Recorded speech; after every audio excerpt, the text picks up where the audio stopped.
Bismillahirrahmanirrahim. Assalamu alaikum dear friends. I am Fazia and I am a homeopathic doctor. You are watching my channel Health and Homeo by Fazia.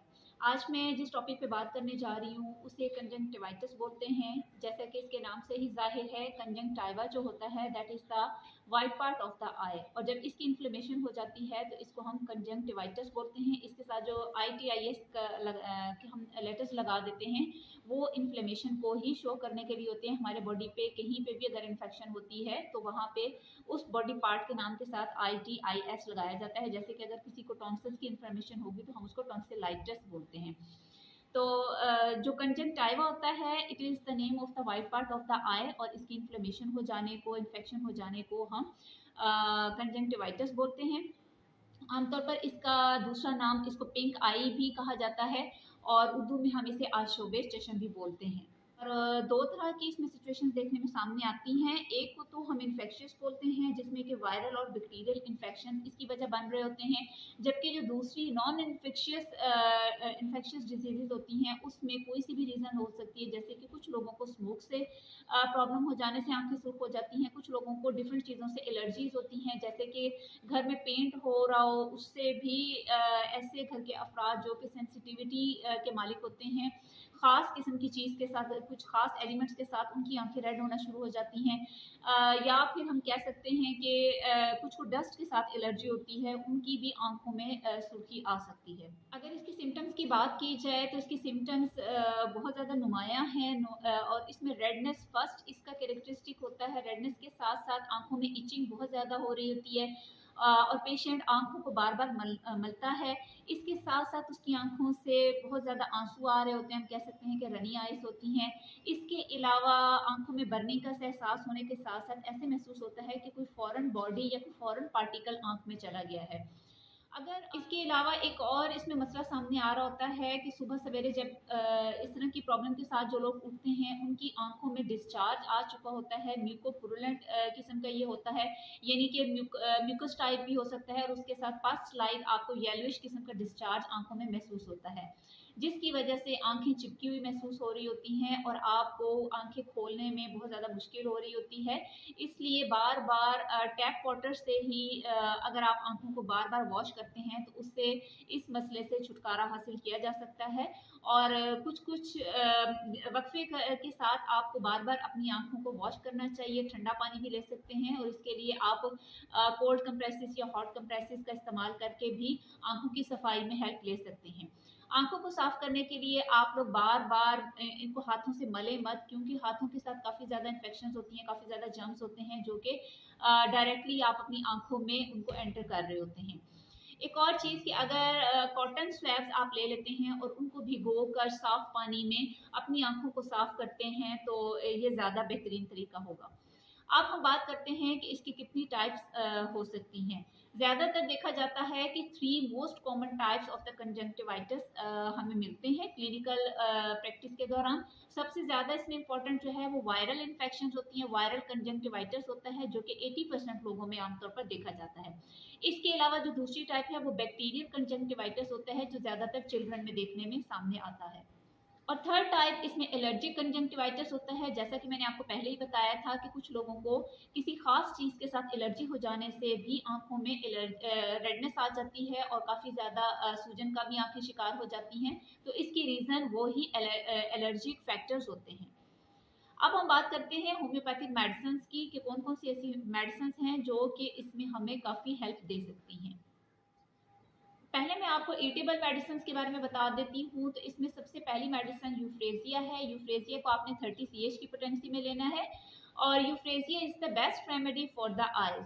Eyes से related जितने भी problem होते हैं वहाँ पे यूफ्रेजिया एक tonic की तरह काम करती है, यानी कि जनरली जितनी भी प्रॉब्लम सामने आ रही होती है इन्फेक्शन, आंखों की इन्फेक्शन हो जाने के लिहाज से, वहाँ पे यूफ्रेजिया बहुत बेस्ट है। स्पेशली अगर तो एक्यूट कंजंक्टिवाइटिस हुआ है कि आंखों में बहुत ज़्यादा सुर्खी हो गई है, बहुत ज़्यादा जलन का एहसास हो रहा है और पानी भी आंखों से बहुत ज़्यादा बह रहा है, इसके साथ साथ स्नीजिंग भी आपको बहुत ज़्यादा हो रही है, तो आपने यूफ्रेजिया को 30 CH की पोटेंसी में लेना है और आपने 3 टाइम्स अ डे इसके 5 drops half cup of water में इस्तेमाल करने हैं। इंशाल्लाह इससे आपको बहुत जल्द आराम मिलेगा और बहुत बेहतर कंडीशन आपकी होना शुरू हो जाएगी।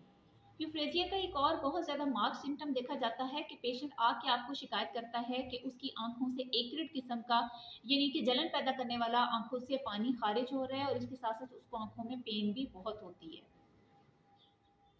दूसरी होम्योपैथिक मेडिसिन का जिक्र करती हूँ, वो है बेलाडोना। बेलाडोना बहुत ही ज़्यादा एक्सीलेंट रेमेडी है इन्फ्लेमेटरी कंडीशंस के लिए। स्पेशली इसके जो कैरेक्टरिस्टिक्स होते हैं वहाँ पे हमें अमूमन 3 साइंस देखने को मिलते हैं, जिसमें कि सबसे ज़्यादा इम्पॉर्टेंट रेडनेस है।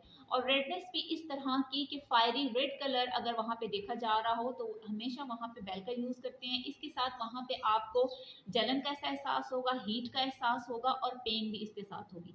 बिल्कुल इसी तरह से आँख को बंद करने से मरीज़ काफ़ी ज़्यादा हीट की शिकायत करता है और इसके साथ उसको पेन काफ़ी ज़्यादा होती है। हम कह सकते हैं कि बेलाडोना को एक्यूट कंडीशन अगर होती है कंजंक्टिवाइटिस की, तो वहाँ पर आप आसानी से इस्तेमाल कर सकते हैं।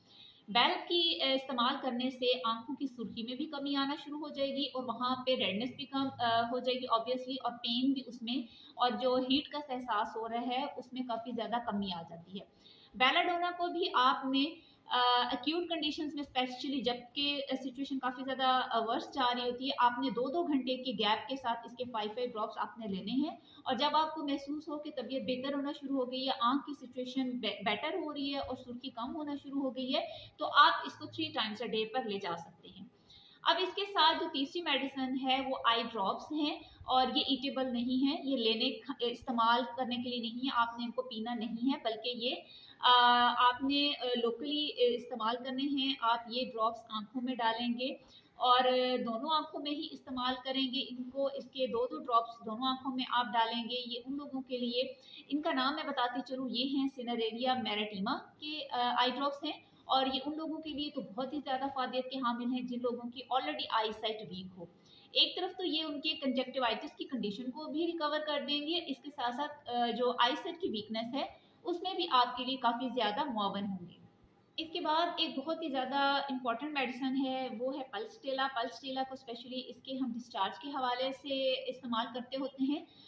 पल्सटेला की मैं आपको यहाँ पे दिखा देती हूँ कि ये मेरे पास एक 10 ml की फाइल मौजूद है, लेकिन मेरे पास यहाँ पर ये 200 की फॉर्म में है। आपने इसको 30 की पोटेंसी में लेना है। और ये मेरे पास डॉक्टर विल्मा श्रॉबे के ड्रॉप्स हैं, ये जर्मनी की मेडिसिन है। ये आपको अपने करीबी किसी भी होम्योपैथिक मेडिकल स्टोर से मिल जाएगी। आपने इस मेडिसिन को इस्तेमाल करना है। पल्सटेला को इस्तेमाल करने के लिए इसकी सबसे ज़्यादा इंपॉर्टेंट सिम्टम को देखा जाता है, जो कि म्यूकोपरुलेंट किस्म का डिस्चार्ज आंखों से आ रहा होता है, यानी कि काफ़ी ज़्यादा पस टाइप कह सकते हैं, म्यूकस टाइप आंखों से मवाद खारिज हो रहा होता है, जिसकी वजह से काफ़ी ज़्यादा आंखें चिपकी हुई महसूस होती हैं और आपकी जो आई लैशेज़ हैं वो भी आपस में चिपक जाती हैं। जिसके लिए बेहतरीन हल मैंने आपको शुरू में ही बताया है कि आप टैप वाटर से या फिर आप ठंडा पानी भी ले सकते हैं, उसके साथ आप अपनी आंखों को वक्फे वक्फे से वॉश करते रहें। और इसके लिए आपका पहले हाथों का साफ सुथरा होना भी बहुत ज़्यादा ज़रूरी है, otherwise you can use the cotton swabs. तो इसके अलावा आपने इस सिम्टम के अलावा आपने जितनी भी मैंने आपको कंजंक्टिवाइटिस के दूसरे सिम्टम्स बताए हैं उनको मद्देनजर रखते हुए आपने यूफ्रेजिया का इस्तेमाल करना, पल्सटेला का इस्तेमाल आपने करना है। और भी जो दूसरी मेडिसिन आपको मैंने बताई हैं, जिनमें कि बेल भी है, यूफ्रेजिया भी है और पल्सटेला का भी मैंने आपसे जिक्र किया है, इनकी अलामात को सामने रखते हुए आपने आशोब चशम की इस प्रॉब्लम में इन मेडिसिन को इस्तेमाल करना है। और ये काफ़ी ज़्यादा इफ़ेक्टिव मेडिसिन हैं और कोई इनके साइड इफ़ेक्ट्स नहीं है, नहायत ही जेंटल हैं और इनका फ़ायदा आपको फ़ौरन से नज़र आना शुरू हो जाता है। इसके साथ साथ आपने केयर बहुत ज़्यादा करनी है। जो ज़्यादातर इसमें एहतियातें इस्तेमाल की जाती हैं मैं वो आपको बता देती हूँ कि ये एक कंटेजियस डिजीज़ है और ये एक फ़र्द से दूसरे फ़र्द को आसानी लग सकती है। आपने अगर घर में किसी को ये प्रॉब्लम हो जाता है तो इस सिचुएशन में आपने ग्लासेस यूज़ करनी है, अपना पिलो किसी के साथ शेयर नहीं करना है। एक और बहुत ज़्यादा इंपॉर्टेंट इसमें आपको ख्याल रखना होगा कि जो लोग कॉन्टैक्ट लेंसेज यूज़ करते हैं आईसेट पर्पज़ के लिए या फिर कॉस्मेटिक पर्पज़ के लिए, वो कुछ दिनों के लिए कॉन्टैक्ट लेंसेज को यूज़ नहीं करेंगे, क्योंकि इससे आँख में और ज़्यादा इरिटेशन होगी और ज़्यादा रेडनेस पैदा होने का इससे खदशा है। तो ये तो थी मेरी आज की वीडियो। आई होप कि आप लोगों को पसंद आई होगी और मौसम गर्मा के मौसम के लिहाज से ही मैंने ये वीडियो बनाई है, क्योंकि आसपास के लोगों में काफ़ी ज़्यादा ये प्रॉब्लम सुनने में आ रहा था। तो अगर आप लोगों को ये वीडियो अच्छी लगी हो और अगर आपके लिए हेल्पिंग हो तो इसको लाइक कर दीजिएगा, और अगर मेरे चैनल को अभी तक सब्सक्राइब नहीं किया तो प्लीज़ मेरे चैनल को भी सब्सक्राइब कर दीजिएगा।